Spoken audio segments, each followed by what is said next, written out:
Somehow I told you so doesn't even cover it, you know?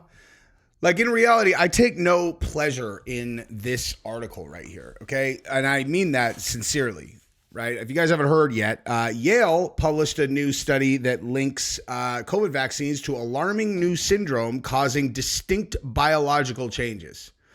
I want to just, before I even get into the details of the story, and then we talk about Anthony Fauci's culpability in this thing and the fact that he got pardoned before they left office, and, the fact that Dan Bongino is now the deputy director of the FBI, and how the January 6th committee, had they not gotten preemptive pardons, they'd all be probably facing prison time and really serious charges, would be my guess. But I want to tell you a quick story about like my experience with this particular story. So I sent this to my mom, right? And my mom took the shots. And here's exactly what my mom said. She said, I read it and she's like, luckily I haven't felt anything yet. I hope that I don't. So like, as much as your instinct is to like hammer people, like my instinct is, the reality of this thing is like, the people who took the shot are not these weirdos on X. It's just like regular folks who took this shot because these people said, oh, don't worry, it's fine. Like, it's definitely fine. There's no evidence of any kind of long-term effects. You're all, hey, so remember how we talked about no long-term studies? Remember that? How many times have I said that on this channel? How could you say it's safe? There's no long-term studies. How could you say that, right? So now we're going to get to see exactly what that actually means in this article. So buckle in. And I'm not even going to say anything about anyone subscribing to the channel because this video, without any shred of doubt, will not be shown to a single person who's not already subscribed to the channel. So everybody just buckle right in. So Yale researchers have examined post-vaccination syndrome, identified persistent symptoms like fatigue and brain fog. They found unique immune cell differences and lingering spike protein in some cases. This study, still in early stages, could help diagnose and treat PVS. I think that's post-vaccination syndrome. Researchers aim to create vaccines with fewer side effects through further investigation. Well, at least they didn't mandate it, right? Without knowing what it was going to do, right? At least they didn't fire anyone if they didn't take it without knowing what it was going to do long term, right? At least they, paid attention to historical record, like when they did that with the swine flu, and then a bunch of people got, just look that up for yourself, dude. Look up government mandate swine flu. Read all about that, dude. The COVID-19 vaccines have been crucial in preventing. I love it. I can't, dude.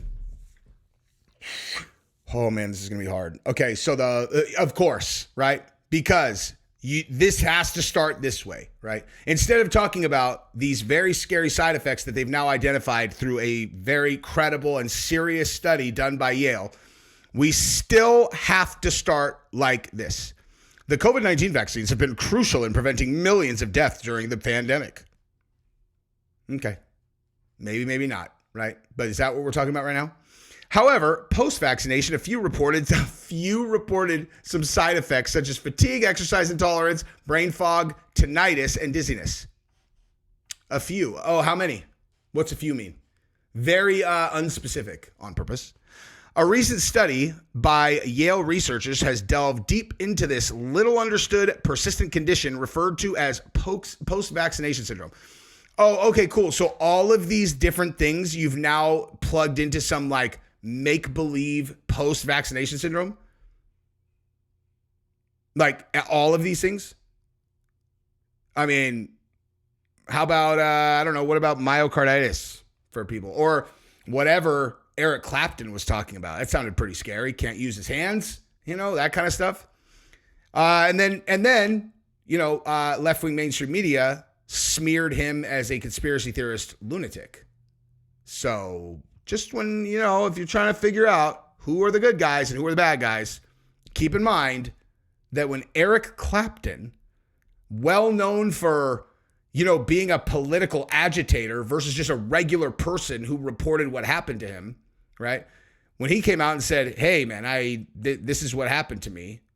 Well, the good guys slandered him. Like this is an injured person. This is a person who listened to your advice and it hurt him badly. Very, very, he listened to you, trusted you, and he got very, very hurt. Well, the problem is that he told people about that. So now we have to destroy his life. You're oh, so you shouldn't have told anybody? No, should not have told anybody. He should have kept his mouth shut, just like Jamie Foxx. In the study posted online, the researchers have characterized the condition and also studied the immunological patterns that differentiate those with PVS with others. This work is still in its early stages. We need to validate these findings. And she says, but this is giving us some hope that there may be something that we can use for diagnosis and treatment of PVS down the road. The chronic symptoms of PVS include exercise intolerance. I mean, a lot of people have that. I am not one of them. Excessive fatigue, brain fog, insomnia, and dizziness. These symptoms develop shortly after vaccination, which is within a day or two, and can get more severe in the days that follow. It's clear that some individuals are experiencing significant challenges after vaccination. Our responsibility as scientists and clinicians is to listen to their experiences, rigorously investigate the underlying causes, and seek ways to help. Wow. That sounds like a medical practitioner that actually cares. You know, who would have guessed that some of them are still out there? Researchers analyzed blood samples from people in their listen to immune system. Blood samples from people in their listen to immune symptom and treatment experiences now study. What the hell? To understand long COVID and post-vaccine syndrome. Post-vaccine syndrome. They compared 42 people with PVS symptoms and 22 without symptoms after COVID-19 vaccination. They found differences in immune cells between the two groups. Those with PVS had lower levels of effector CD4 plus T cells and higher levels of TNF alpha plus CD8 T cells. Both are types of white blood cells, among other differences. Where are the people who never got the shot? I don't understand. Like, is this hard, guys, to do a study that includes people who never got the shots? I mean, is that a hard thing? Hey, how many times did you had COVID? 3 times. Okay, and how many shots did you get? None. All right, so let's compare you with them. They also found differences in antibody levels. People with PVS who never had COVID-19 had lower levels of antibodies against the virus spike protein. This was likely because they received fewer vaccine doses. They've also found differences in antibody levels. People with PVS who never had COVID-19 had lower levels of antibodies against the virus spike protein. This was likely because they received fewer vaccine doses than those without PVS. With fewer shots and no prior infection, their immune system had less chance to build. Wait, what? Post-vaccination, but never had COVID-19. Lower levels of antibodies. Okay, this is because, so they're just saying they never had it, right? Additionally, they found that some people with post-vaccine syndrome had higher levels of the SARS-CoV-2 spike protein, even if they had never been infected. Normally, the spike protein stays in the blood for only a few days after vaccination, but in some PVS cases, it was still present more than 700 days later. This lingering spike protein has also been linked to long COVID. Shocker. So remember, long-term studies, guys. Oh, give me a break. Oh man. Remember when I debated that one guy? I got smoked on the debate that I didn't even realize it was a debate. And then we started talking about this, and he's all, what are you talking about? No one's ever gotten diagnosed, had side effects from a vaccine multiple months after they got it. That doesn't even make sense. I was like, oh, wow.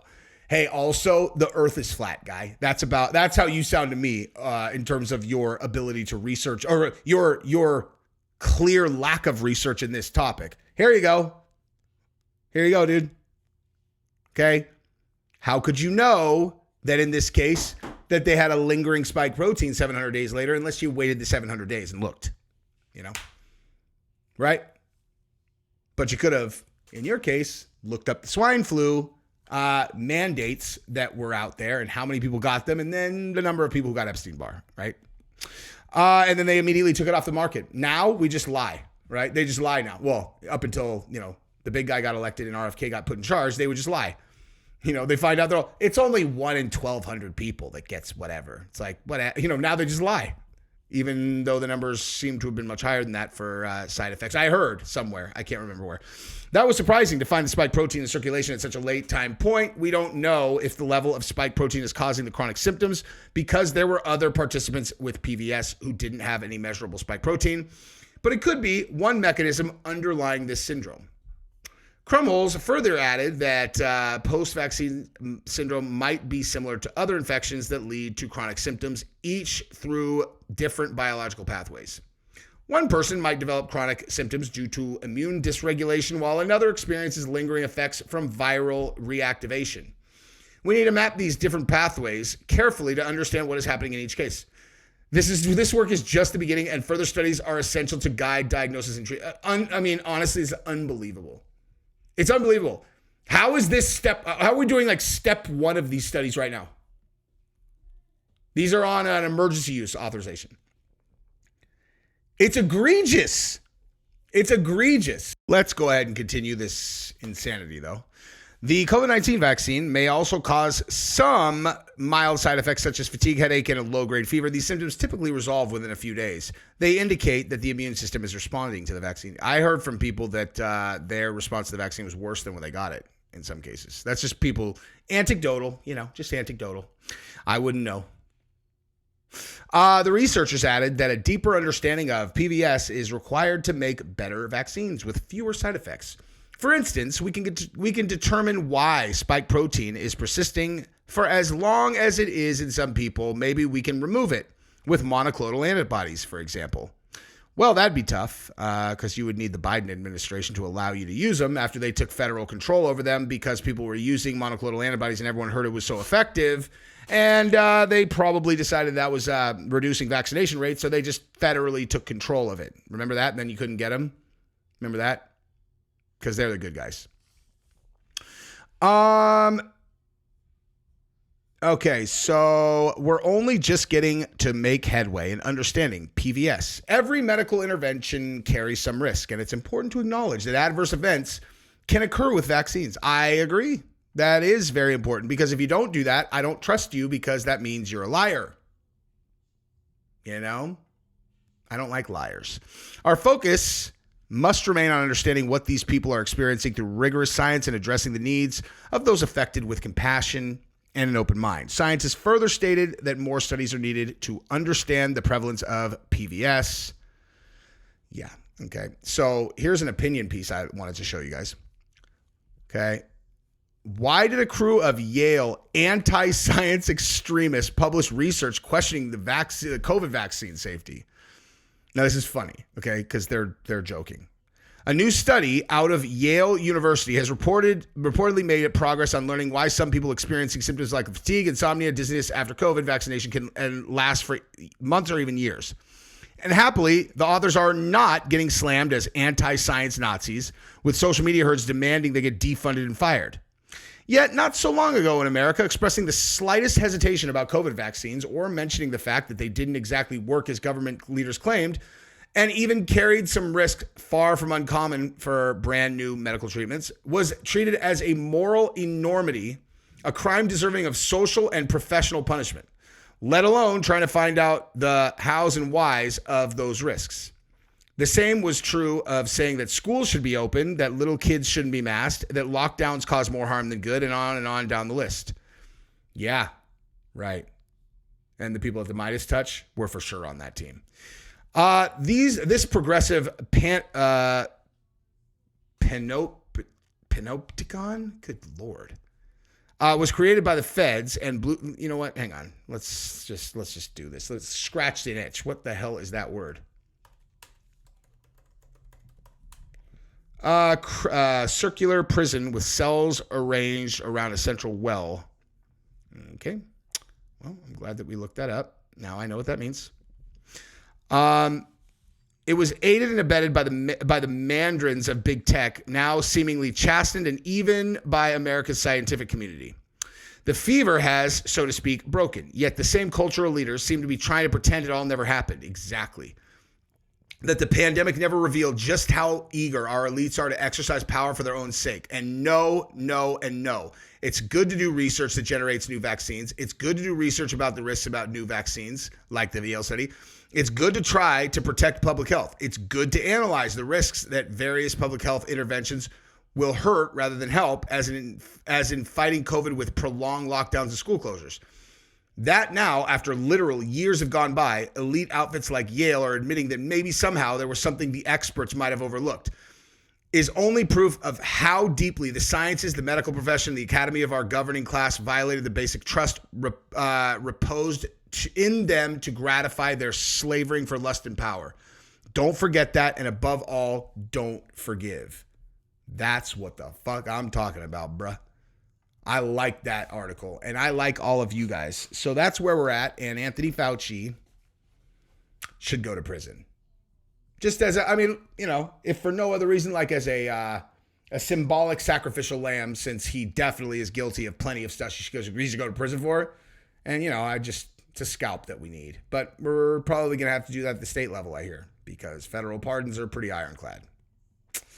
But federal people in the DOJ certainly can do investigations and then hand those cases off to state prosecutors to, prosecute them in Florida, as an example. Sure, there are some gung-ho Florida state's attorneys that would be very happy to go after them, or whatever the attorneys at the state level are that prosecute crimes. Anyway, that's what I got. I love you guys. Subscribe to the channel, ring the bell. Bye-bye.